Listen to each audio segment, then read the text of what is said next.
जो भी आपको समझाया जाएगा उस पे आपने अमल करना है।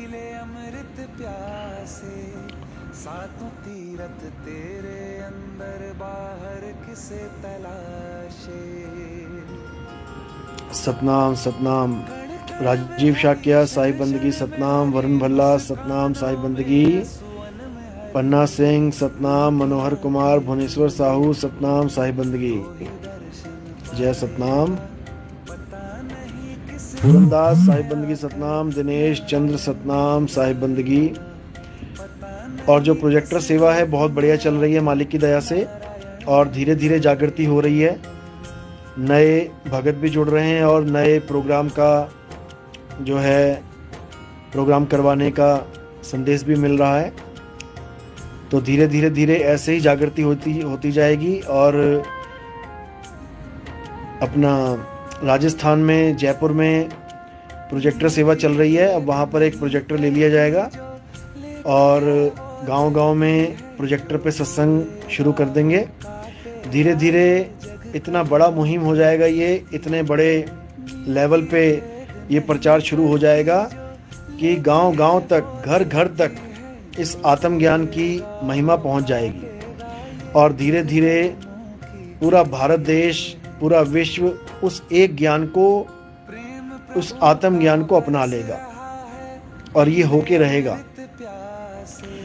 क्योंकि एक आत्मज्ञान ही है जो सबको एक कर सकता है। आत्मज्ञान के अलावा ऐसा कोई ज्ञान नहीं है संसार में जो सबको एक कर पाए। सबने अलग अलग तो कर दिया।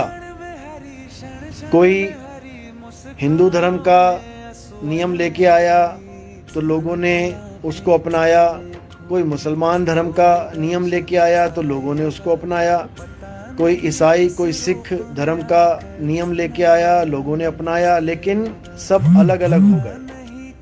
कुछ हिंदू हो गए, कुछ मुसलमान हो गए, कुछ सिख हो गए, कुछ ईसाई हो गए, एक नहीं हो पाए। जबकि हर धर्म का, हर ग्रंथ का मकसद है सबको एक करना, लेकिन एक नहीं हो पाए।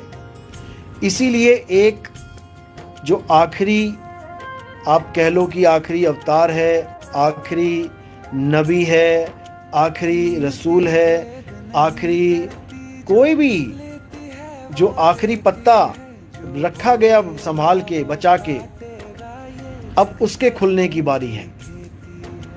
वो आखिरी पत्ता ही, वो आखिरी नबी ही, वो आखिरी ज्ञानी पुरुष, वो आखिरी कुछ भी कह लो उसे, अब वही एक करेगा सबको। और किस आधार पे करेगा? आत्मज्ञान के आधार पे, और कोई आधार नहीं है। आत्मज्ञान की जब बात आएगी तो सारी देह का बंधन टूट जाएगा, क्योंकि आत्मज्ञान ही बीसम बीसा यानी 100% ज्ञान है। इसीलिए बोला गया, जब आएगा बीसम बीसा, ना रहेगा ईसा, ना रहेगा मूसा, राज करेगा जगदीशा। तो जगदीशा आत्मदेव हैं, जिसको हम परमात्मा कह देते हैं। अब उनके राज करने का समय आ चुका है और वो राज 1000 साल तक चलेगा। नहीं तो ऐसा कोई गुरु नहीं है संसार में जो 1000 साल तक नाम दीक्षा देता रहे, 1000 साल तक गद्दी पे बैठा रहे, बिल्कुल नहीं। ये आत्मदेव हैं। 1000 छोड़ो, 1 करोड़, 1 अरब, 1 खरब, गिनती भी खत्म हो जाएगी, इतने साल तक भी विराजमान रह सकते हैं वो, और वो हैं ही, सदा सदा हैं वो, उनकी कोई गिनती मिनती नहीं है। तो अब वो ज्ञान आएगा संसार में जो पूरे संसार को एक करेगा, और कोई नहीं कर सकता। हिंदू है, हिंदू होके आत्मज्ञान प्राप्त करे, मुस्लिम है, मुस्लिम होके आत्मज्ञान प्राप्त करे, सिख है, सिख होके आत्मज्ञान प्राप्त करे, ईसाई है तो ईसाई होके आत्मज्ञान प्राप्त करे। आत्मज्ञान जरूर प्राप्त करे। और आत्मज्ञान प्राप्त करने की विधि को जिक्र कहते हैं। जिक्र, कुरान में जिक्र की बड़ी महिमा गाई गई है। एक होता है 5 टाइम की नमाज, वो है फर्ज, वो फर्ज है। और एक है जिक्र। 5 टाइम की नमाज केवल 5 बार पढ़ी जाती है, वो मिस भी हो सकती है, कोई पायलट हवाई जहाज चला रहा है, अब मुस्लिम है, नमाज का टाइम हो गया, प्लेन चलाते चलाते अब कैसे पढ़ेगा? या कोई जॉब कर रहा है, मीटिंग चल रही है, बहुत इंपॉर्टेंट मीटिंग है, नमाज का टाइम हो गया, नहीं जा पा रहा है, मिस हो गई। लेकिन जो जिक्र है वो 24 घंटे का खेल है, वो 24 घंटे की बंदगी है, उसमें कोई रोक टोक होती नहीं, वो लगातार चलती है, बिना अल्फाज के चलती है, बिना अक्षरों के चलती है, बिना श्वासों के चलती है। बस इतना समझ लो। रुद्रा राठौर, आपसे ऑफलाइन नामदान कब मिल सकता है?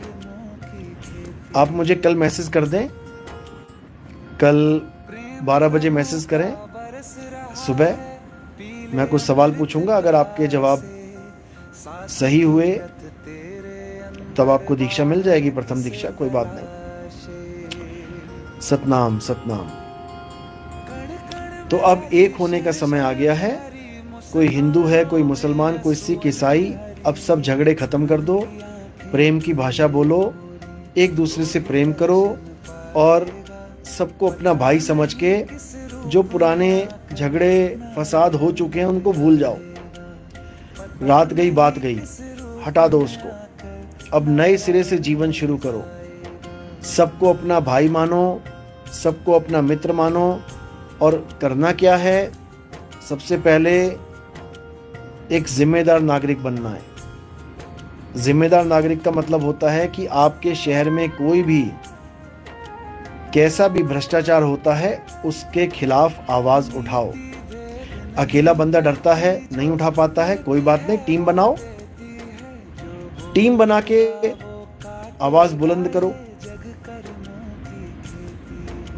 और जो भी धर्म के नाम पे भड़काऊ भाषण देता है, एक दूसरे से लड़ने की बातें करता है, एक दूसरे को कत्ल करने की बातें करता है, उन लोगों को प्रेम से समझाओ कि भाई ये काम मत करो। तुम तो बोल के चले जाओगे, आज तुम सत्ता में हो, आज तुम पावर में हो, ठीक है, तुमने दबा लिया सामने वाले को, भैया कल तुम नहीं रहोगे, तब क्या होगा? क्योंकि जाना तो सबने है। आज सत्ता वाले दूसरे पक्ष वालों को दबा रहे हैं, लेकिन कल को जब उनका समय आएगा तो भैया टिट फॉर टैट, जो काम हम कर रहे हैं वही वो करेंगे। तो इससे प्रॉब्लम बढ़ेंगी, घटेंगी नहीं। आग को आग से कभी नहीं बुझाया जा सकता, आग को पानी से बुझाया जा सकता है।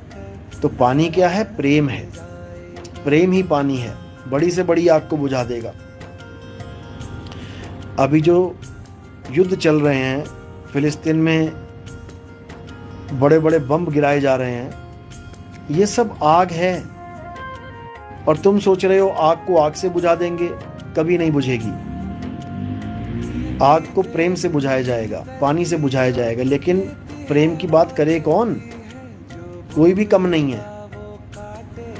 इसलिए जनता को ही शुरुआत करनी पड़ेगी।